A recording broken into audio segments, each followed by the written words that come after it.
Bismillahirrahmanirrahim. Assalamualaikum warahmatullahi wabarakatuh.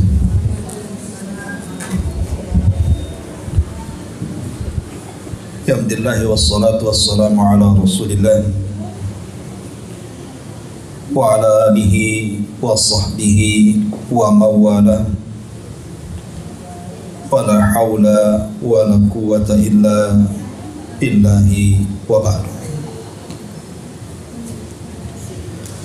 Baik, kita lanjutkan kajian kita, masih membahas kitab Bulughul Maram, dan kita masuk pada hadis ke 538 di sini dari hadis Buraidah. Baik, kita akan baca. Wa an Buraidah radhiyallahu anhu fi qissatil ghamidiyyatil lati amara an-nabiy sallallahu alaihi wasallam bi rajmiha fi zina.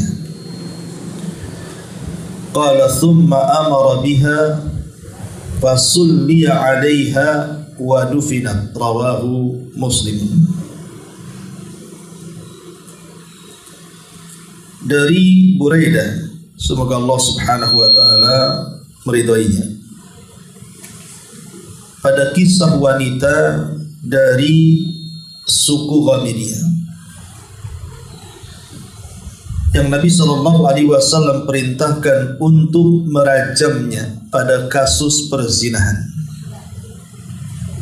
Beliau berkata, atau perawi berkata, kemudian Nabi SAW memerintahkan wanita yang berzina itu setelah dirajam, maka disolatkanlah wanita tersebut dan dikuburkan. Ma'asyiral muslimat yang dimuliakan Allah Azza wa Jalla, hadis ini dikeluarkan oleh Imam Muslim dalam sahihnya, Imam Malik dalam Muwatta'nya, dan beberapa kitab-kitab hadis memuat tentang kisah wanita Ghamidiyah ini. Baik, bagaimana ceritanya? Kenapa di zaman Nabi SAW ada pezina? Ma'asyiral muslimat yang dimuliakan Allah Subhanahu wa taala, dahulu di zaman Nabi SAW ada seorang wanita namanya Ghamidiyah, wanita dari suku Ghamidiyah. Wanita ini terjerumus kepada perbuatan zina karena syahwatnya. Akhirnya kemudian dia pun hamil gara-gara zinahnya. Akhirnya wanita ini menyesal,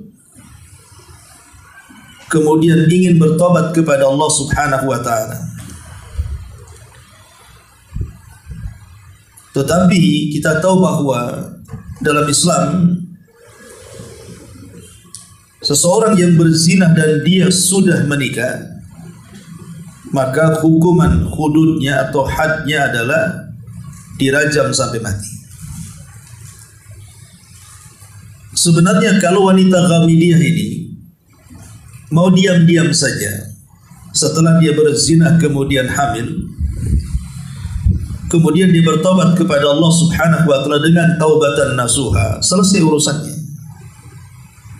Karena Allah Subhanahu wa taala mengampuni dosa selain syirik, asal dia bertobat dengan taubatan nasuha. Tapi wanita ini terbebani dengan maksiatnya.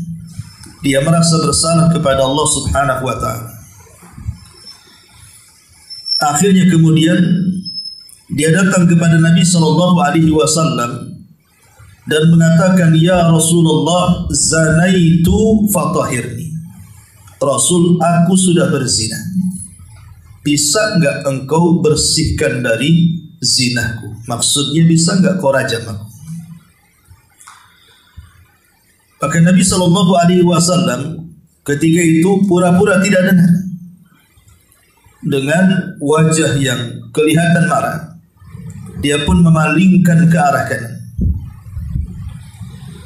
Tetapi wanita dari Ghamid ini, dari suku Azdi ini, terus memaksa Nabi SAW dan mengatakan, zanaitu fatahirni.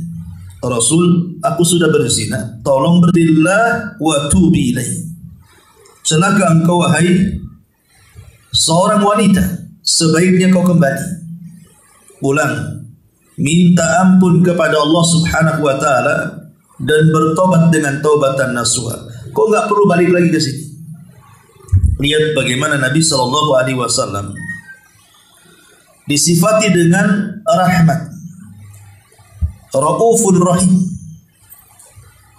Dia tidak mau menghukum padahal wanita ini sudah mengaku. Dan kita tahu bahwa dalam pengadilan pengakuan itu sekuat-kuat dalil, karena tidak perlu saksi. Kalau sudah ngaku ngapain ada saksi lagi? Kecuali tak ngaku baru didatangkan prasaksi. Sehingga kemudian Nabi SAW masih kasihan dengan wanita itu. Sebaiknya kau pulang. Kemudian renungkan perbuatanmu. Engkau bertobat kepada Allah, banyak-banyak istighfar. Nanti Allah akan ampuni dosamu. Kemudian wanita ini mengatakan, apakah engkau hendak menolakku seperti engkau menolak Ma'iz ibn Malik? Karena kasusnya wanita ini dari Ghamid, dari Azdi ini persis seperti kasus Ma'iz ibn Malik. Nanti saya ceritakan kasus Ma'iz ibn Malik ini. Kemudian Nabi SAW mengatakan, wa madha, apa maksudnya? Maka wanita ini mengatakan, sesungguhnya saya ini hamil dari zina. Sungguhnya saya ini hamil dari zina. Kemudian Nabi SAW mengatakan, anti, maksudnya engkau yang hamil karena zina? Maka wanita ini mengatakan, na'am ya Rasulullah, iya tentu aku yang dimaksud itu. Maka Nabi SAW tetap mengatakan kepada wanita ini, sekalipun kau hamil, sebaiknya kau pulang. Kemudian lahirkan bayi yang ada di perutmu. Maksudnya Nabi SAW kepada wanita Ghamidiyah ini, suruh pulang kemudian melahirkan, jangan datang lagi. Cukup bertobat saja di rumah, rawat anaknya dengan baik. Tapi karena wanita ini sungguh-sungguh ingin bertobat kepada Allah Azza wa Jalla, wanita yang berakal, wanita muslimah, betul-betul ingin melepaskan dari dosa zinanya. Setelah kemudian melahirkan, dia datang kepada Nabi SAW dan mengatakan, ya Rasul, masih kenal aku? Aku wanita yang kau suruh melahirkan dan berzina. Zanaitu fatahirni. Tolong bersihkan dari dosa zinaku. Maka Nabi SAW mengatakan, tidak bisa, anakku baru lahir. Sebaiknya kau susukan selama 2 tahun penuh. Sekali lagi maksudnya Nabi SAW, setelah dia pulang menyusui anaknya, jangan balik. Lihat, Nabi SAW memberikan 3 kesempatan untuk bertobat, agar wanita ini jangan balik mengakui zinahnya. Cukup antara dia dengan Allah saja, bertobat kepada Allah Azza wa Jalla. Itu saking sayangnya Rasul kepada para sahabat. Karena bagaimanapun rajam ini menghilangkan nyawa. Maka kemudian wanita ini pulang kemudian menyusui anaknya selama 2 tahun penuh. Kemudian wanita ini datang lagi kepada Nabi SAW dan mengatakan, ya Rasulullah, saya sudah menyusui anak itu 2 tahun penuh. Sekarang apalagi alasannya? Zanaitu fatahirni. Tolong bersihkan aku dari dosa zinaku. Akhirnya kemudian Nabi SAW memerintahkan para sahabat untuk merajam wanita ini. Saat dirajam, Ketika itu salah seorang sahabat, Khalid ibn Walid radhiyallahu an, ikut merajam wanita ini. Kemudian darah dari kepala wanita ini muncrat dan terkena badan Khalid ibn Walid. Maka Khalid kemudian marah kepada wanita ini, dasar pezina, kenapa kau kotori badanku dengan darah? Maka Nabi SAW mengatakan, jangan kau celak wahai Khalid wanita itu, karena sesungguhnya wanita itu telah bertobat. Yang kalau seandainya, kata Nabi SAW, seorang pemungut pajak itu bertobat kepada Allah Subhanahu wa taala, maka Allah Subhanahu wa taala akan menerima tobatnya, apalagi seorang pezina. Seolah-olah pemungut pajak itu lebih parah dosanya dibandingkan zina. Akhirnya kemudian wanita itu dirajam sampai mati. Dan Nabi SAW kemudian memerintahkan wanita itu untuk dimandikan, kemudian disolatkan, dan Rasul sendiri yang menjadi imam salatnya. Ketika itu Umar bin Khattab radhiyallahu anhu mengatakan, ya Rasulullah, wanita itu pezina, kenapa engkau menyolatinya? Biar yang lain saja. Maka Nabi SAW mengatakan, ya Umar, laqad taba taubatan law qusimat baina ummatin lawasi'athum. Wanita itu sudah bertobat wahai Umar, kalau seandainya tobatnya dibagikan kepada umat ini cukup bagi mereka. Ini kisah wanita Ghamidiyah. Lah kisah serupa adalah kepada Ma'iz ibn Malik radhiyallahu anhu. Ma'iz ibn Malik ini memiliki tuan namanya Hazzal. Dia seorang budak, sekaligus anak angkat daripada Hazzal radhiyallahu anhu. Lah Ma'iz ini atau Ma'iz ibn Malik ini sama kasusnya dengan wanita dari Azdi Ghamidiyah itu. Dia kemudian terikut syahwatnya, akhirnya berzina dengan sesama budak dan ketahuan oleh majikannya Hazzal. Entah kenapa kemudian Hazzal ini memerintahkan Ma'iz ibn Malik ini untuk melapor kepada Nabi dan membersihkan dosa zinanya. Padahal sebelum Ma'iz ini berdiskusi dengan Hazzal, dia datang kepada Abu Bakar dan Umar. Sementara Abu Bakar dan Umar menyarankan agar tidak datang kepada Rasul, cukup bertobat saja. Tapi karena Hazzal tuannya memaksa dia agar membersihkan dosa di zinahnya, maka Hazzal meminta kepada Ma'iz ini untuk datang kepada Nabi. Maka berangkatlah Ma'iz ibn Malik menemui Nabi SAW. Kemudian mengatakan, ya Rasulullah, tahhirni minaz zina, bersihkan aku dari dosa zina ini. Maka Nabi SAW mengatakan, irji fastaghfirillah wa tub ilaih. Rasul tidak mereken ucapan si Ma'iz ini, bahkan disuruhnya pulang bertobat kepada Allah dan banyak-banyak istighfar. Maka kemudian setelah Nabi SAW memerintahkan Ma'iz untuk pulang, Ma'iz pun kemudian pulang. Di tengah jalan balik lagi dia dan mengatakan, ya Rasulullah, zanaitu fatahhirni, aku sudah berzina, bersihkan aku. Sampai 3 kali.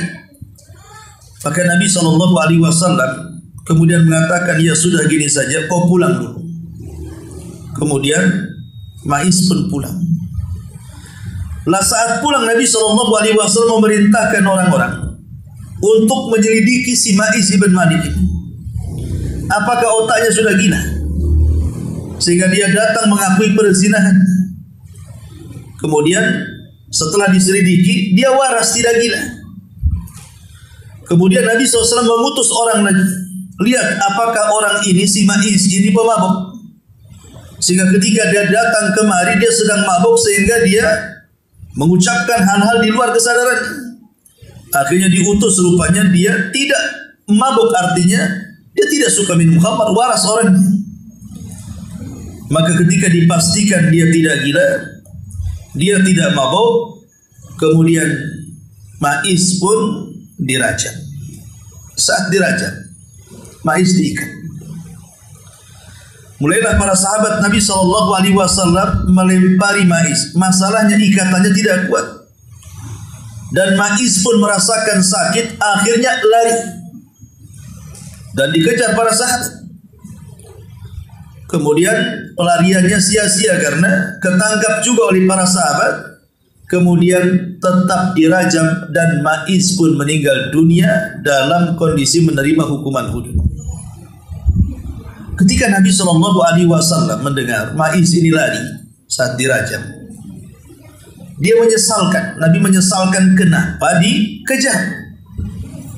Harusnya dibiarkan saja dia lari, kemudian mudah-mudahan dia bertobat, kan begitu.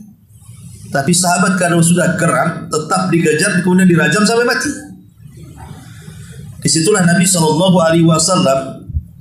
merenung, kemudian mulai memanggil majikannya Hazal dan mengatakan, ya Hazal, ala satartahu bi thawbik, tidakkah kau tutup aibnya si Maiz ini dengan pakaian? Kenapa kau paksa dia datang kepadaku mengakui perzinahan? Kenapa kau tidak tutup aibnya? Kau nasihati suruh bertobat kepada Allah Subhanahu wa ta'ala. Kenapa disuruh datang? Akhirnya terjadilah apa yang terjadi. Ma'asyiral muslimat yang dimuliakan Allah Subhanahu wa ta'ala. Lah sama juga kasusnya ketika kemudian dia dirajam, maka kemudian orang-orang pun setelah meninggalnya Maiz ini, para sahabat kemudian mereka temenung. Maka Nabi SAW datang kepada para sahabat, istaghfiru li Maiz ibn Malik. Maiz sudah meninggal karena kalian rajam. Maka mintakan ampun akan dosa-dosa Maiz. Maka para sahabat mengatakan, ghafarallahu li Maiz, semoga Allah Subhanahu wa ta'ala mengampuni dosa Maiz ibn Malik. Maka Nabi SAW mengatakan, lau taba taubatan laqad taba taubatan lau kusimat bainal ummatin lawasi'atuhum. Sungguh si Maiz ini sudah bertobat yang kalau tobatnya dibagikan kepada umat dalam riwayat 70 orang penduduk Madinah, maka itu mencukupkan bagi mereka. Dua kisah ini kurang lebih hampir mirip. Tapi apakah kemudian Maiz ini yang berzina dengan wanita Ghamidiyah? Tidak ada riwayatnya. Karena ada yang mengatakan bahwa lawan zina daripada Maiz ini wanita Ghamidiyah. Tapi pendapat yang kuat berbeda kasusnya. Maiz kasus sendiri dan ia lebih dulu melapor kepada Rasul, baru kemudian wanita dari asli Ghamidiyah ini juga kasus yang berbeda. Baik, ma'asyiral muslimat yang dimuliakan Allah Subhanahu wa ta'ala, perhatikan dua kisah ini. Dua kisah yang menarik kita kaji. Ada beberapa catatan ataupun faedah dari kisah ini. Pertama, bahwa perzinahan itu adalah dosa yang memberikan pengaruh kepada pelakunya dengan pengaruh buruk. Jadi orang yang masuk dalam dosa zina ini akan sulit tobatnya, kecuali orang yang diberikan taufik oleh Allah Subhanahu wa ta'ala. Karena bagaimanapun dosa zina ini adalah dosa yang penuh dengan kenikmatan, makanya hukumannya pun dirajam supaya dia merasakan sakit dari kepala sampai kaki, sebagaimana dia berzina merasakan kelezatan dari kepala sampai kaki. Begitulah al-jaza min jinsil amal, bahwa balasan itu disesuaikan dengan perbuatan dosanya. Dan ini bukan kekerasan. Merajam orang yang berzina itu bukan kekerasan. Karena ada orang yang mengatakan bahwa hukum rajam itu seolah-olah Islam ini agama radikalis bahasanya. Tidak, ini hukum Allah Subhanahu wa ta'ala. Karena hukum rajam ini bukan hanya dalam Islam, bahkan di dalam kitab Taurat atau ahli kitab juga hukum rajam ini berlaku. Pernah di zaman Nabi SAW ada wanita dan laki-laki Yahudi berzina. Karena Yahudi di zaman Rasul masih dalam perjanjian perdamaian yang disebut dalam Piagam Madinah, maka mereka pun kalau ada kasus masih menemui Rasul untuk diselesaikan kasusnya. Maka Nabi SAW mengatakan, bagaimana menurut ajaran kalian wanita dan laki-laki yang berzina? Maka mereka mengatakan hukumannya ringan, tidak sampai dirajam. Maka Rasul mengatakan, kadzabtum, dosa kalian. Kemudian Rasul mengatakan, kalau gitu datangkan Taurat kepada. Tiba-tiba didatangkan Taurat. Kemudian Rasul mengatakan, Iqra, baca. Maka mereka pun membaca tentang ayat-ayat seputar hukuman berzina. Tapi yang baca ini curang. Dia menutup dengan jarinya ayat tentang rajam. Lah kebetulan waktu itu ada tokoh Yahudi namanya Abdullah ibn Salam sudah masuk Islam. Dan dia tahu ayat itu. Kata Abdullah ibn Salam, irfa yadaika, angkat tangan, waqra, dan baca. Akhirnya kemudian diangkat tangannya, rupanya ada ayat tentang perajaman bagi orang yang berzina dan dia sudah menikah. Jadi hukum zina ini dirajam bukan hanya dalam Islam saja. Sebelum Islam pun memang seperti itu. Apakah kemudian ketika mereka menganggap kita sadis, kita katakan juga agama sebelumnya kalau gitu sadis. Ini hukum Allah, karena kalau tidak seperti ini, bahwa zina ini merusak segalanya. Apalagi para ulama mengatakan gara-gara dosa zina ini berapa banyak kemudian anak-anak tanpa bapak. Dan kita tahu bahwa anak tanpa bapak ini, walaupun secara biologis mungkin dia bapaknya, tapi secara syar'i tidak ada kait mengait dengan dia. Karena anak zina ini tidak memiliki hak waris, tidak memiliki hak wali, tidak memiliki hak mahram. Tiga-tiga terhapus. Walaupun dengan ayah biologisnya, tapi dia tidak bisa mewarisi harta ayah biologisnya. Dan ayah biologisnya tidak bisa menjadi walinya kalau dia wanita. Dan dia tidak bisa jadi mahram. Akhirnya kemudian nasabnya dinasabkan kepada ibunya. Jadi merusak keturunan. Makanya kemudian kita tahu bahwa usul pondasi kenapa kemudian Islam itu disyariatkan kepada kita, salah satunya menjaga nasab dengan adanya pernikahan. Sebab zina itu merusak nasab. Belum lagi menghancurkan keluarga, menghancurkan masyarakat, belum lagi kemudian menyebarkan penyakit, ya, baik penyakit kepada diri sendiri atau penyakit kepada orang. Jadi banyak sekali madaratnya. Makanya kenapa Islam dengan tegas Allah katakan wala taqrabu zina, jangan dekat-dekat. Dekat saja tidak boleh, karena kalau sudah dekat pasti akan melihat, kalau sudah melihat pasti penasaran, akhirnya terjadi. Ma'asyiral muslimat yang dimuliakan Allah Subhanahu wa taala. Lalu apa sih penyebabnya? Kenapa orang itu bisa melakukan perzinahan?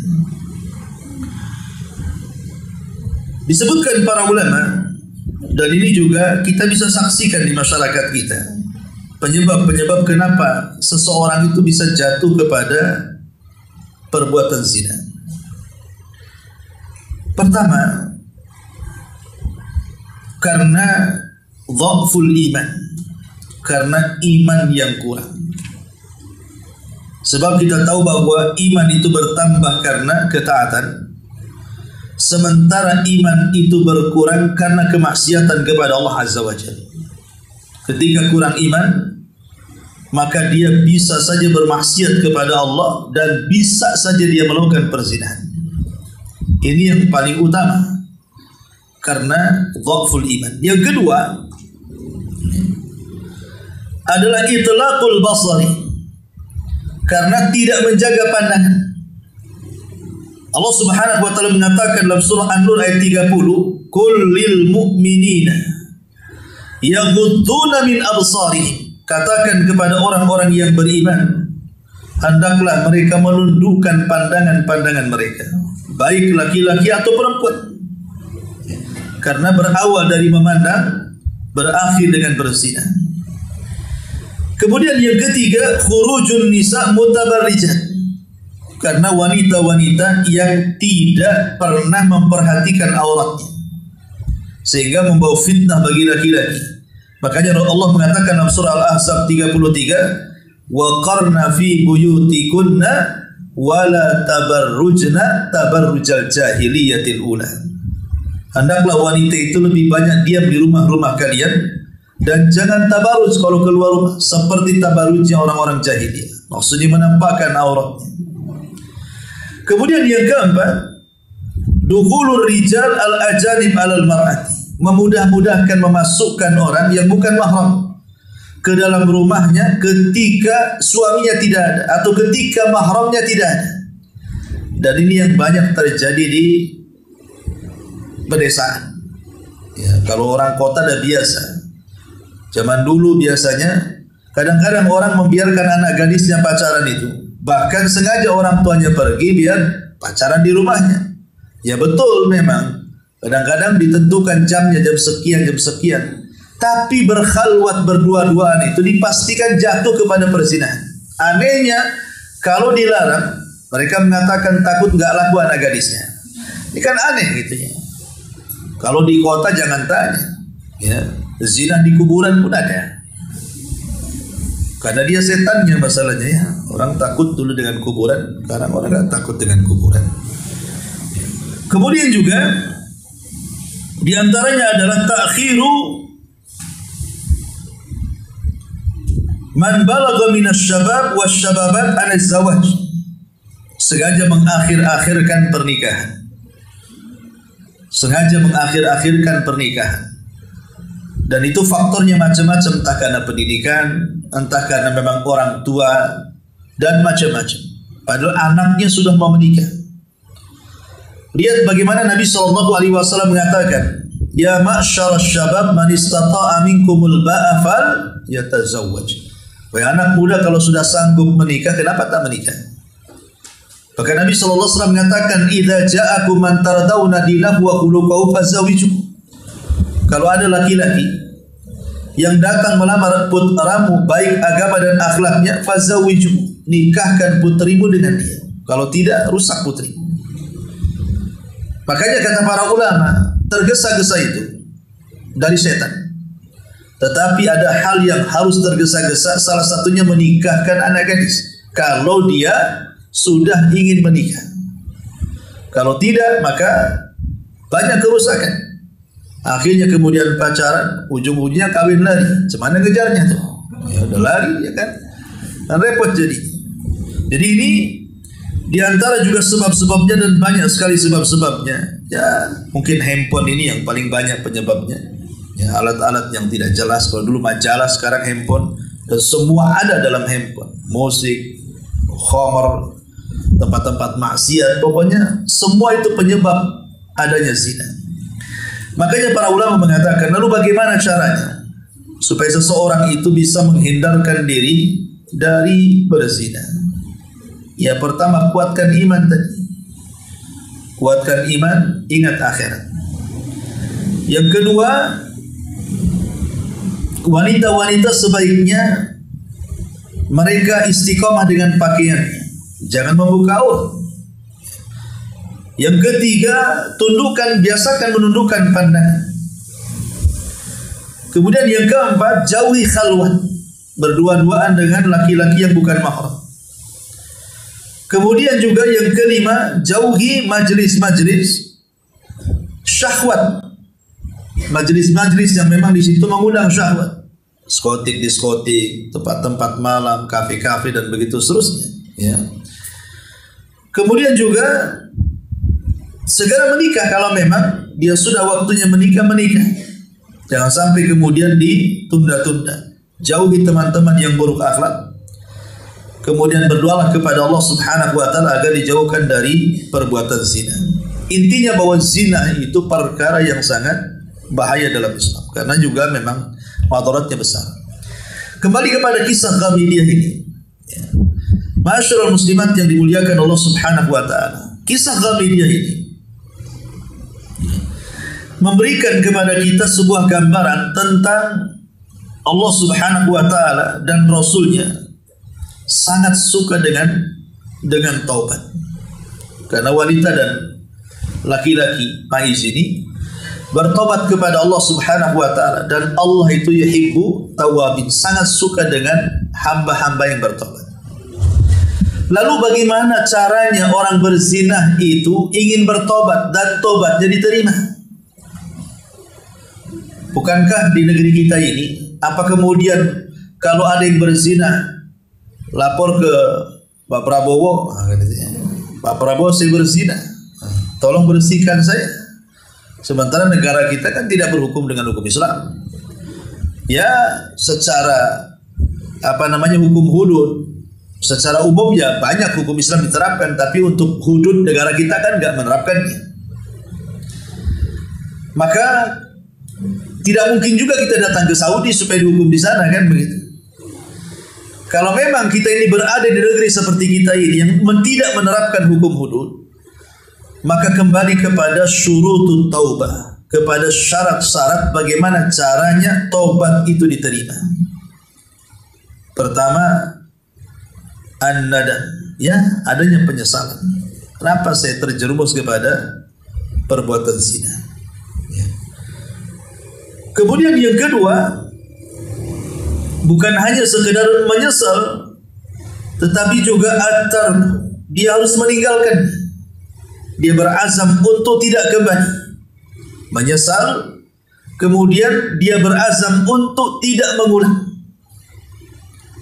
Kemudian yang ketiga, maka dia harus betul-betul melakukan hal-hal kebalikan daripada itu. Kalau dia umpamanya punya istri, ya harus lebih baik kepada istrinya. Kalau dia seorang anak muda, cepat menikah supaya terhindar, ikuti keburukan dengan kebaikan, supaya yang buruk itu bisa dihapuskan dengan kebaikan. Karena Allah mengatakan innal hasanat yudhibna sayyi'at, sesungguhnya keburukan itu bisa dihapuskan dengan kebaikan. Ma'asyiral muslimat yang dimuliakan Allah Subhanahu wa taala. Karena di zaman Nabi SAW ada seorang anak muda datang menemui Rasul. Rasul sedang mengaji seperti ini, sedang mengadakan ta'lim. Tiba-tiba anak muda ini datang menemui Nabi SAW, minta izin untuk berzina. Di tengah-tengah orang sedang ngaji, dia datang menghadap Rasul. Ya Rasulullah, idzan li bizina. Rasul, izinkan aku untuk berzina, kata. Ya gimana, para sahabat melongo semua. Orang datang kepada Rasul bertanya tentang amalan-amalan. Ini minta izin untuk berzina pun. Apa enggak gedek nih orang ini? Gimana ceritanya minta izin berzina? Tapi Nabi SAW ini paham solusi. Sini kamu, mendekat lagi, sampai akhirnya lututnya beradu dengan lutut tadi. Kemudian Nabi SAW mengatakan, saya ingin tanya satu hal. Seandainya kamu punya anak perempuan dizinahi orang lain, seandainya engkau punya istri dizinahi oleh orang lain, seandainya engkau punya ibu dizinahi oleh orang lain, seandainya kau punya bibi dizinahi oleh orang lain, kira-kira kau marah nggak? Ya marahlah, anak gadisnya dizinahi, ibunya dizinahi, istri dizinahi, bibinya dizinahi. Maka Rasul mengatakan, sebagaimana engkau marah kalau keluargamu dizinahi orang, maka keluarga orang juga marah ketika wanita mereka kau zinahi. Artinya bahwa Nabi SAW ingin mengajak berpikir bahwa zina ini bukan hanya sekedar kabair, tapi juga ada di dalamnya kezaliman. Zina sendiri sudah dosa, tapi di balik dosa zina itu ada dosa lagi yang lebih besar. Apa itu? Zalim kepada keluarga. Baik kepada keluarga dia atau kepada keluarga wanita tadi. Yang kalau mereka tahu tentu mereka akan marah, itu maksudnya. Lah, maka tobat dari zina sendiri ya bukan hanya sekedar 3 perkara. Renungkan akibat zina ini. Ada dosa yang lahir dari situ. Belum lagi penyakit dan yang semacamnya. Ma'asyiral muslimat yang dimuliakan Allah Subhanahu wa taala, ini Faedah yang pertama. Yang kedua, dari kisah wanita Ghamidiyah ini, bagaimana perasaan takut yang tertanam kepada wanita Ghamidiyah ini. Akhirnya kemudian memaksakan kepada Nabi SAW untuk merajamnya karena takutnya kepada Allah Subhanahu wa ta'ala. Inilah wanita hebat. Rasul sudah memberikan 3 kesempatan. Pertama, datang suruh pulang. Kemudian dia ngaku hamil, kata Rasul, lahirkan, jangan datang lagi. Kemudian setelah melahirkan datang lagi, kemudian dia menyusui, balik, jangan datang lagi. Rasul sudah kasih 3 kesempatan itu, maksudnya suruh tobat, cukuplah dia dengan Allah Subhanahu wa ta'ala. Tapi karena rasa takut yang luar biasa wanita Ghamidiyah ini, tetap dia minta dibersihkan dari dosanya. Sampai akhirnya kemudian betul-betul dirajam. Dan Nabi SAW ikut menyolatkan.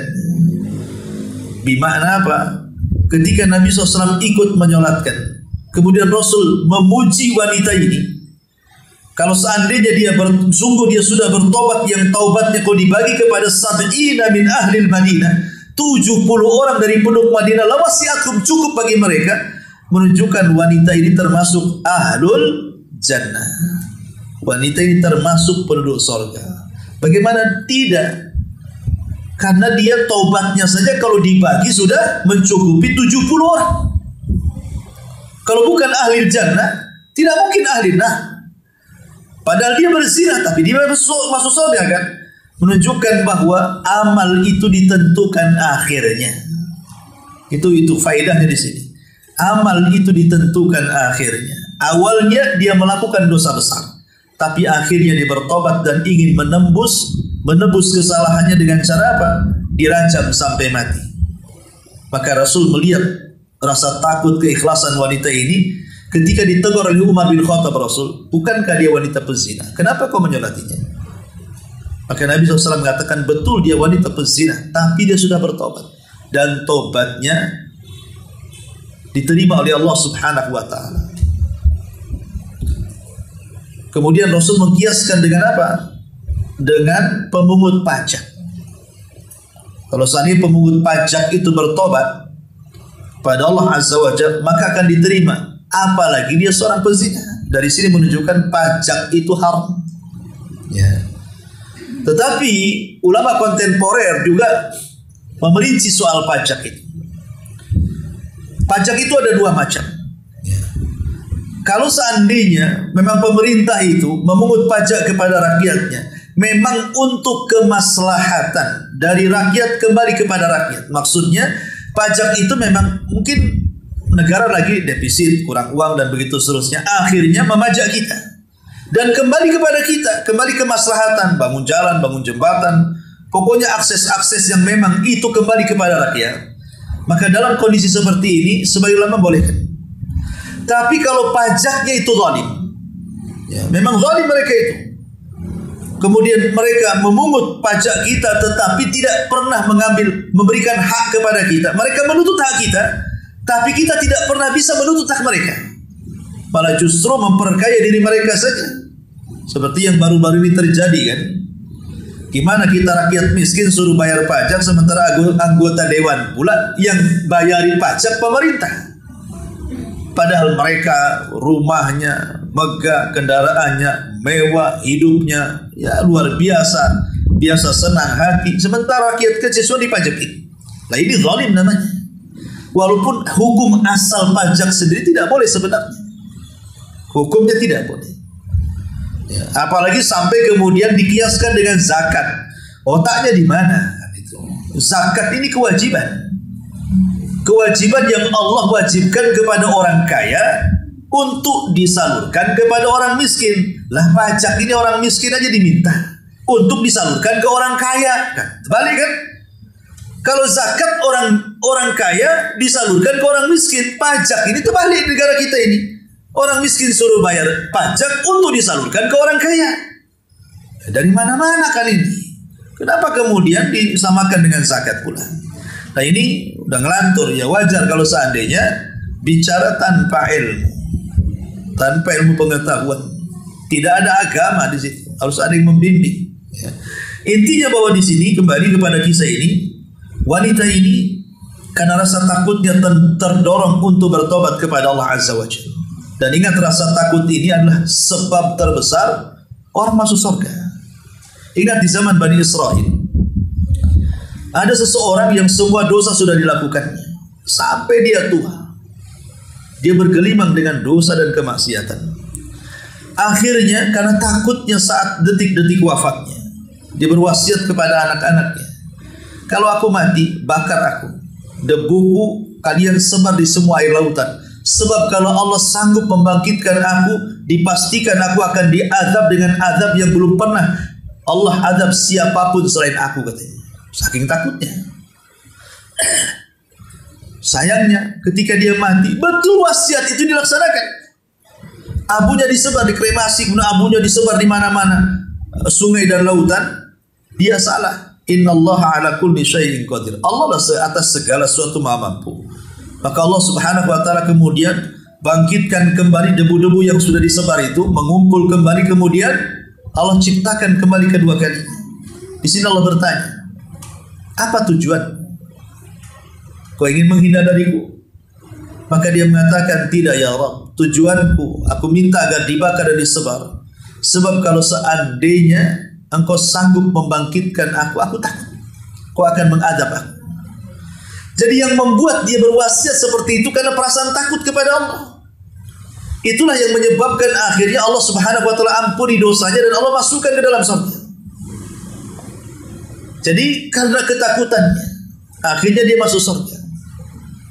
Kemudian juga ada lagi kisah yang lain, bukan karena rasa takut, karena keikhlasan. Seorang wanita pezina masuk surga. Ketika dahulu di zaman Bani Israel, ada seorang wanita pelacur. Kemudian dia tersesat di padang pasir, kehausan, nampak sumur, masuk dia ke sumur, kemudian minum dari air sumur itu. Pas naik ke atas dengan susah payahnya, dia melihat anjing yang sedang kehausan. Akhirnya kasihan, karena keikhlasannya dia masuk lagi ke sumur dengan susah payahnya dan bisa menyelamatkan seekor anjing. Jadi lihat, akhirnya Allah Subhanahu wa taala ampuni dosanya karena keikhlasannya. Lah wanita Ghamidiyah ini, dia terkumpul dua perkara. Perkara pertama rasa takut, yang kedua keikhlasan ingin dirajam. Makanya wajar kalau seandainya Nabi SAW terharu dengan wanita ini, karena dia ingin menebus dosanya. Sampai Rasul mengatakan seperti itu. Ya. Ma'asyiral muslimat yang dimuliakan Allah Subhanahu wa taala. Baik, ini di antara faedah. Secara umum faedah hadis ini biar mudah kita catat. Ya. Pertama, bagaimana sayangnya Nabi SAW kepada para sahabat, dan bagaimana ajaran Islam ini penuh dengan kasih sayang. Tidak langsung orang ngaku maksiat langsung dirajam, kan, tidak. Ya. Kemudian yang kedua, pengakuan seorang pezina itu cukup diterapkan semacam hukum hudud walaupun tanpa saksi. Karena pengakuan itu sekuat-kuat dalil. Kecuali kalau tidak ngaku maka didatangkan 4 saksi. 4 saksi pun harus melihat dia berzina. Kalau orang mendobrak, umpamanya ada seorang suami atau istri curiga pasangannya berzina, akhirnya ngajak satu RW gerebek rumahnya. Rupanya pas digerebek, yang satu duduk di sana, yang satu duduk di sini. Memang dua-duanya telanjang. Apakah kemudian sudah bisa dihukum rajam? Tidak bisa. Kenapa? Karena kehormatan dan nyawa seorang muslim walaupun dia pezina masih lebih berharga daripada maksiatnya. Kecuali pas digerebek dia sedang berzina, betul-betul sedang berzina di ranjang, nampak dengan mata kita. Itu lain ceritanya. Tapi kalau didobrak satu di sana satu di sini, ini tidak bisa dikatakan dia sudah pantas hukum dihukum rajam. Karena bagaimanapun sekali lagi kehormatan dan nyawa seorang muslim walaupun dia seorang pezina masih lebih berharga, bisa saja dia bertobat setelahnya. Kemudian juga yang berikutnya, al-hathu ala sa'i fi tathhiri nafsi minal dhunub fi dunya. Bersegera untuk membersihkan dosa mumpung di dunia. Kalau kita banyak dosa, mungkin banyak dosa baik mendolimi diri sendiri atau dosa kepada orang, menggibah, menghina, mengambil hak dan lain sebagainya, kembalikan hak-hak itu kepada orang mumpung di dunia. Kalau di akhirat sudah tidak bisa lagi mengembalikan hak kecuali qisas. Ya. Kemudian juga hadis ini juga tentang subut al-had al-iqrar, subut al-had al-iqrar bi, tetapnya hukum hudud dengan adanya pengakuan. Kemudian di sini juga tentang kisah wanita Ghamidiyah, bagaimana wanita Ghamidiyah ini meminta kepada Nabi SAW untuk dirajam, menunjukkan keikhlasan dan amalan takut yang luar biasa, dan itu banyak dialami para sahabat Nabi SAW yang harus kita tiru tentang akhlak mereka. Karena banyak orang-orang yang melakukan kemaksiatan itu mereka tidak punya rasa takut kepada Allah Subhanahu wa taala. Banyak sekali. Padahal seorang yang beriman itu jangan cerita maksiat. Kalau seandainya sholat saja, orang yang beriman itu takut kalau sholatnya tidak diterima, apalagi maksiat. Ibadah saja bagi seorang yang beriman itu harus ada perasaan takut. Jangan-jangan sholat saya belum diterima tadi, jangan-jangan puasa saya belum diterima, jangan-jangan sedekah saya tidak diterima, dan begitu seterusnya. Apalagi maksiat. Maka hanya orang-orang yang keras hatinya yang mereka membiarkan atau terbiasa dengan kemaksiatan kepada Allah Subhanahu wa taala. Ma'asyiral muslimat yang dimuliakan Allah Azza wa Jalla, kembali kepada topik tentang hadis yang kita bahas ini. Ini kan kita membahas tentang kitab Al-Janaiz, ya. Jadi Imam Nawawi rahimahullahu taala ketika memberikan catatan kepada hadis ini dalam kitabnya Syarhul Muhadzab, dia mengatakan, apakah orang yang berzina itu harus dimandikan, disolatkan, dan dikuburkan di pekuburan kaum muslimin? Maka kata Imam Nawawi, yughassal wa yusalla 'alaiha, tetap dimandikan dan disolatkan, dan tetap dikubur di pekuburan kaum muslimin, ya. Walaupun sebagian ulama seperti Imam Malik khusus untuk tokoh-tokoh jangan ikut menyolatkan, khusus untuk tokoh-tokoh jangan menyolatkan. Sebagai apa? Takzir. Sebagai takzir artinya untuk menakut-nakuti yang lainnya jangan sampai mati ketika mereka berzina. Biar disolatkan, diurus sama orang-orang awam saja. Tokoh-tokohnya jangan ikut menyolatkan. Itu kata Imam Malik rahimahullahu taala. Ya, tetapi wallahu alam, kalau memang dia sudah bertobat kepada Allah Azza wa Jalla, maka kata Imam Nawawi rahimahullah taala tetap disolatkan, dan imam juga ikut, para ustaz juga ikut menyolatkan, kemudian juga dimandikan dan dikuburkan di pekuburan kaum muslimin, ya. Tapi kalau dia memang meninggalnya di mana? Di tempat kemaksiatan, maka sebagai takzir tidak mengapa tokoh-tokoh jangan ikut menyolatkan, supaya jangan yang lainnya dijadikan pelajaran seperti dia melakukan perzinahan. Wallahu alam, ini di antara hadis tentang masalah kisah wanita dari Ghamidiyah. Baik, sampai di sini. Sebelum saya tutup, silakan kalau ada yang bertanya. Ya, alhamdulillah, tentu masing-masing dosa kan berbeda. Ada dosa-dosa itu yang ditetapkan dalam Islam hukumannya yang disebut dengan hukum hudud. Mencuri, kalau sudah sampai 1/4 dinar itu potong tangan. Kemudian zina, kalau belum menikah maka dicambuk 100 kali, diasingkan setahun. Kalau dia sudah menikah, rajam sampai mati. Atau kalau seandainya dia membunuh, ya maka hukum qisas. Jadi ada hukuman-hukuman yang berdasarkan Quran dan Sunnah, ada ketetapannya. Orang yang minum khamar di zaman Nabi 40 kali cambukan, kemudian di zaman Umar ditambah menjadi 80. Contohlah. Tapi ada dosa-dosa itu yang hukumannya dikembalikan kepada pemerintah yang disebut dengan ta'zir. Seperti contohnya korupsi. Korupsi ini bagian daripada dosa yang hukuman pantasnya dikembalikan kepada kebijakan pemerintah. Ustaz, bukankah korupsi mencuri? Betul, tetapi dalam bahasa Arab beda. Kalau mencuri itu disebut as-sariq, pencuri. Tapi kalau korupsi disebut al-ghulul. Lalu apa bedanya sarik dengan gulul? Kalau sarik ini dia mengambil harta dari harta yang dijaga. Umpamanya saya punya uang saya jaga, saya taruh di brankas, saya taruh di lemari, dijaga. Tiba-tiba diambil orang, padahal sudah saya jaga. Yang ngambil itu disebut pencuri. Tapi korupsi ini tidak, dia tidak mengambil uang di orang lain yang menjaga. Uangnya ada di tangan dia. Dia nggak mencuri, memang uangnya di tangan dia. Cuman uang ini bukan uang dia, uang negara. Diambil sama dia karena kebijakan dia, karena dia merasa pejabat ini bisa mengambil uang yang di tangan dia.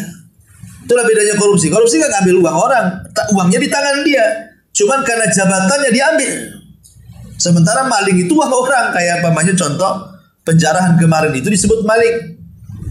Yang maling Iron Man, maling apa, celana dalam, semua dia semua. Itu diambil. Itu maling namanya. Itu pencuri. Itu kalau sudah 1/4 dinar potong tangan dalam Islam. Ya. Tapi kan itu uang korupsi itu umpamanya kan. Uang korupsi. Maka kita ambil. Tidak bisa juga walaupun uang korupsi dan itu uang dari pajak kita ambil. Tidak bisa juga. Karena Anda ini mencuri. Apa bedanya dia koruptor, Anda pula pencuri? Ada bedanya. Cuman kalau dosa koruptor tentu lebih besar ya daripada pencuri. Kenapa? Karena dia menanggung dosa sebanyak rakyat yang dipimpin dia. Berapa sih rakyat Indonesia itu? Uangnya diambil dia. Itu sebanyak itu dia dapat ini. Tapi hukuman di dunia kembali kepada kebijakan pemerintah. Kalau pemerintah berani hukuman mati, tak masalah. Walaupun dia tidak membunuh. Karena kembali kepada kebijakan besar kecilnya dia mengambil uang rakyat. Itulah bedanya di situ. Jadi lihat, masing-masing dosa itu ada hukuman masing-masing, tidak sama. Ya. Wallahu a'lam. Itu hal sederhana, jangan dipersulit. Tidak perlu diceritakan, betul, jangan diceritakan kalau anak ini hasil zina. Anak tidak perlu tahu. Ya. Cukuplah orang tua bertobat. Kalau sudah bertobat, Allah sudah tutup aibnya. Jangan diceritakan kepada orang. Tapi secara hukum Islam tegas bahwa dia hanya sebagai anak biologis, bukan anak syar'i. Sehingga saat menikah itu ya disiasati saja. Kan ada diundang Pak Ustadz, Pak Kiai, Pak Ku, ada, tinggal diwakilkan saja. Anaknya kan tidak tahu, kan umumnya kan begitu. Di masyarakat kan pura-pura gugup, saya nggak bisa nikahkan, tolonglah Pak Ku aja yang nikahkan. Nah, bisa saja. Karena anaknya nggak tahu. Ya. Sebenarnya ini kan perkara sederhana saja, gampang, jangan dipersulit gitu ya. Dan nggak boleh diceritakan memang supaya anak itu tidak down dia. Akhirnya dia merasa bahwa dia bukan ayah biologisnya. Kalau memang si ayah yang menzinahinya itu dia yang menikahinya, memang secara hukum khusus untuk kemahraman, dia jadi mahram. Seperti saya menikahi dengan janda yang punya anak, itu hukumnya. Saya menikahi janda, dia punya anak perempuan, berarti saya dengan anak perempuan itu mahram. Kenapa? Karena saya menikahi ibunya. Jadi kalau laki-laki yang berzina ini menikahi wanita yang dizinahinya itu, kemudian punya anak, laki-laki itu perempuan, anak itu dianggap anak bawaan, bukan anak kandung. Secara syar'i ya, walaupun secara biologis anak kandung dia. Jadi mahramnya itu karena menikahi ibunya, tapi hanya sebatas mahram saja. Dia tidak bisa jadi wali. Dan dia tidak bisa mewarisi. Lalu bagaimana caranya? Kalau mamanya diceritakan nanti aib lagi, padahal kaya bapaknya, hibahkan semasa hidupnya. Kasih dia hadiah. Ini rumah ini untuk kamu. Tapi jangan menzalimi ahli waris yang lainnya. Gitu maksudnya. Kasih wasiat. Supaya, karena kan dia bukan anak biologisnya, berarti bisa dapat wasiat. Tapi kalau dia ahli darah biologisnya dengan pernikahan syar'i, berarti tidak ada wasiat kepada ahli waris karena sudah ada ketetapan hukum bagian-bagian warisnya. Jadi saya pikir orang tua bisa lah nutup-nutup anak, nggak bisa, kan bisa disiasati semuanya. Wallahu a'lam. Iya, alhamdulillah. Nikah siri, maksudnya nikah siri kalau yang kita pahami di negeri kita, nikah yang tidak ada catatan sipilnya. Tapi secara rukun dan syarat nikah terpenuhi. Itu nikah siri. Memang tidak dicatat di catatan sipil di KUA. Tapi benar nikahnya, ada walinya, ada saksinya, ada maharnya, ada wali. Pokoknya sama dengan nikah-nikah yang lainnya. Sah secara syar'i, tapi belum tercatat secara catatan sipil, gitu saja kan gitu. Bagaimana cara cerainya? Ya cerai itu kan ada dua macam. Ya, ada cerai dari pihak si suami dengan mengatakan ku ceraikan kamu, atau cerai dari pihak istri dengan cara menggugat cerai. Bagaimana caranya? Mau ke pengadilan nggak ada surat-surat, maka hadirkan orang-orang yang pernah menikahkan dengan dia, kembalikan maharnya. Kembalikan maharnya. Berapa maharnya balikan. Kan mesti ketika menikah itu kan ada pak ustadz, ada tokoh, ada apa, kan nggak mungkin lah dalam gua berdua kan itu. Mestilah ada kesaksian-kesaksian kan itu. Ya, kalau memang kurang kurang srek ya, maka datang ke pengadilan agama. Datang ke pengadilan agama, kemudian curhat. Nanti mereka akan bantu bagaimana solusinya. Itu yang paling efektif, yang datang ke pengadilan agama, minta kepada mereka solusi. Karena kan nikah siri pun bisa diisbat di pengadilan itu. Bisa diisbat, ada isbat nikah namanya. Maka untuk melepaskan begitu juga, maka bisa lewat bantuan mereka. Kalau sudah pihak pemerintah yang turun tangan, berarti sudah dianggap sah.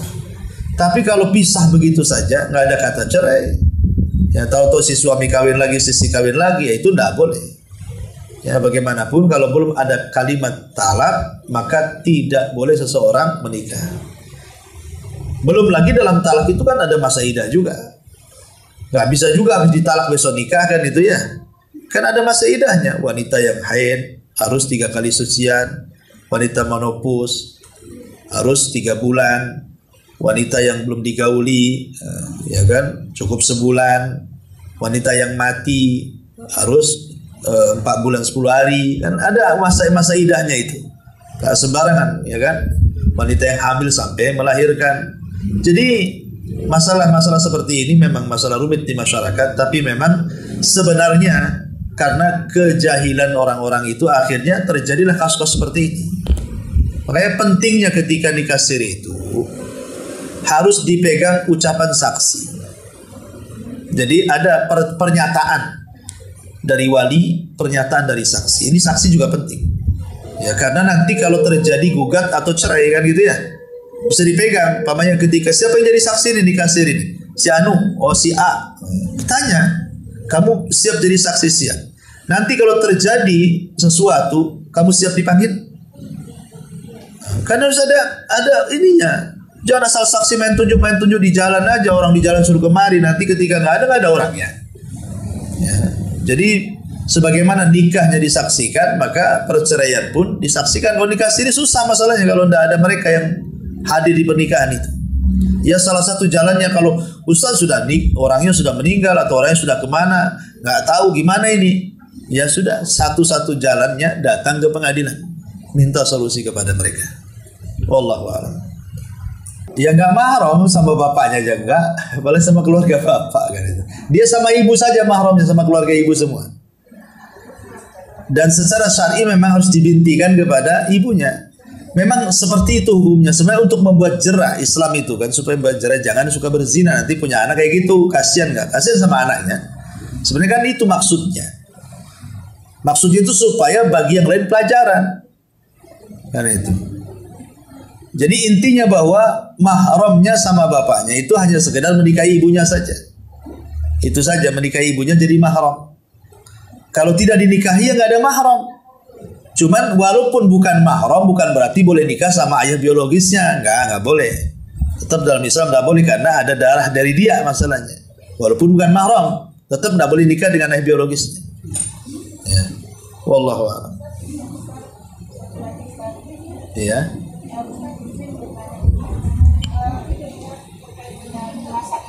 Masa idah ya.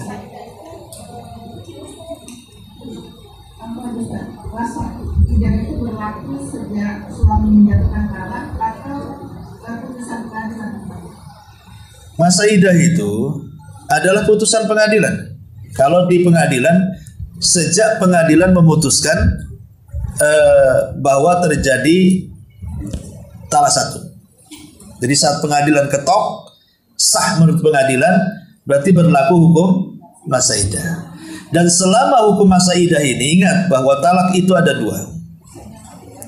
Ada yang boleh rujuk, ada yang tidak boleh rujuk. Kalau masih talaknya boleh rujuk talak pertama dan talak kedua, maka di masa iddah itu maka tidak boleh saling memisahkan diri, satunya kabur ke rumahnya, satunya nggak boleh, tetap suami istri satu rumah sampai betul-betul masa iddahnya habis, ya. Karena dikhawatirkan mungkin selama masa iddah penungguan itu mau balikan, itu masalahnya, ya. Kecuali kalau sudah nggak ada cinta sama sekali, maka Allah mengatakan wasarrihunna bil ma'ruf. Sebagaimana mengatakan talaklah dengan cara baik. Kalau sudah tidak ada suami yang baik, membolehkan istrinya pulang. Kalau suami yang baik mengantarkan istrinya, udah tunggu kok aja di rumah sana dengan orang tuamu. Kalau sudah nggak ada kepikiran balik gitu maksudnya kan, ya nggak apa-apa seperti itu. Kalau ada kesepakatan, ya ulama mengatakan seperti itu. Dan kemudian kalau seandainya talaknya yang kedua talak bain, memang sama sekali sudah nggak bisa kembali. Talak bain itu nggak sama sekali nggak mungkin, karena kan sudah 3 kali talak, berarti harus nikah dengan laki-laki lain kan begitu ya. Ya itu pun tetap masa iddahnya berlaku. Kalau menopause 3 bulan, kalau memang masih mengeluarkan darah haid ya 3 kali bersih gitu ya, atau 3 kali haid, sebagian ulama mengatakan seperti itu. Selama ini tidak boleh meminang, tidak boleh dipinang, tidak boleh dinikahi. Kenapa? Karena orang yang menikah sebelum masa iddahnya selesai, talak 1 atau talak kedua, itu justru nikahnya batal. Yang kedua, selamanya tidak boleh menikah, karena dia menikah belum waktunya. Kan waktunya belum selesai masa iddahnya. Masa nikah itu namanya nikah istri orang namanya. Kan masa iddah itu wanita masih dianggap istri daripada suami yang tergantung. Kalau sudah habis masa iddahnya, betul-betul memang sudah pisah namanya. Tapi kalau masa iddah itu masih istri, makanya kewajiban suami masih memberikan nafkah sampai habis masa iddahnya. Itu ya. Kecuali kalau seandainya kan tidak boleh seorang suami itu memberikan madarat kepada istri, menggantungkan perceraian. Tapi boleh di satu sisi seorang suami menggantung-gantungkan perceraian untuk menyiksa istrinya dalam satu kondisi. Kalau yang salah istri, seperti istrinya berzina, umpamanya kan. Ya, suami ingin menyiksa batinnya dengan cara apa? Tidak menceraikannya dan juga tidak menggaulinya, dibiarin aja. Itu dibolehkan, ya, dalam surah An-Nisa. Ya. Tapi kalau kesalahan dari pihak suami ataupun kedua-duanya sepakat, maka tidak boleh menggantung perceraian. Harus seperti ceraikan, kalau suka ceraikan, kalau tidak, kalau masih suka ya ambil, kalau nggak suka ya pisahkan. Jangan digantung untuk nyiksa anak orang. Boleh jadi mungkin dia ingin nikah lagi dan begitu seterusnya kan. Ya. Dan bab cerai ini memang cukup panjang sih ya. Wallahu a'lam. Iya, enggak jatuh talak, kan belum jatuhkan talak. Itu kalau seandainya menggugat ke pengadilan dengan di surat nikah itu. Ya. Jadi kalau tidak sama sekali, ya meninggalkan, hilang gitu saja, sebelum ada gugatan cerai atau sebelum suaminya menjatuhkan talak, tetap suami istri. Kalau datang ya tetap dia suaminya. Kan belum ada cerainya di situ. Adapun kalimat itu kalau menggugat di pengadilan, lah kan belum menggugat, tak mungkin semata-mata lihat buku nikah dianggap cerai. Bahaya kalau begitu. Nanti mamanya suaminya kerja di luar negeri, kontaknya habis, nggak ada. Kemudian pengangguran, atau pulang udah kawin lagi istrinya, bahaya nanti kan. Itu maksudnya dalam surat surat nikah itu kalau menggugat, ya, menggugat dan dia bertanggung jawab. Makanya kenapa Umar bin Khattab radhiyallahu an membatasi seorang suami keluar kerja itu di 4 bulan saja. Ya, kan Umar dulu biasanya setahun sekali ganti pasukan. Jadi satu hari Umar keluar, rupanya ada seorang wanita menyandungkan syair di atas ranjang. Jadi mengatakan kalau bukan karena takut kepada Allah sudah bergetar ranjangku, maksudnya sudah selingkuh. Ya. Lah Umar akhirnya paham kebutuhan biologis perempuan. Akhirnya Umar mengatakan sudah, kebijakan diganti, yang tadinya setahun sekali jadi 4 bulan sekali. Dari sini jadi patokan seorang suami boleh keluar, dia hanya 4 bulan harus pulang. Ya, kecuali karena kesepakatan suami istri karena pekerjaannya menuntut 2 tahun ya. Tapi kalau istri tidak terima gitu ya, sudah ngomong, pokoknya kalau nggak 4 bulan nggak balik awas bang, ya kan? Dia ancam kan itu. Betul 5 bulan tak balik-balik. Ya itu kan sudah keluar batas itu namanya kan 4 bulan. Ya udahlah gugat aja lah. Masa 4 bulan nggak tanggung jawab, nggak ngirim duit, nggak apa gitu kan? Wallahu a'lam. Baik, sampai di sini subhanallah bihamdika asyhadu an la ilaha illa anta astaghfiruka wa atubu ilaik. Wallahu ta'ala alam. Assalamualaikum warahmatullahi wabarakatuh.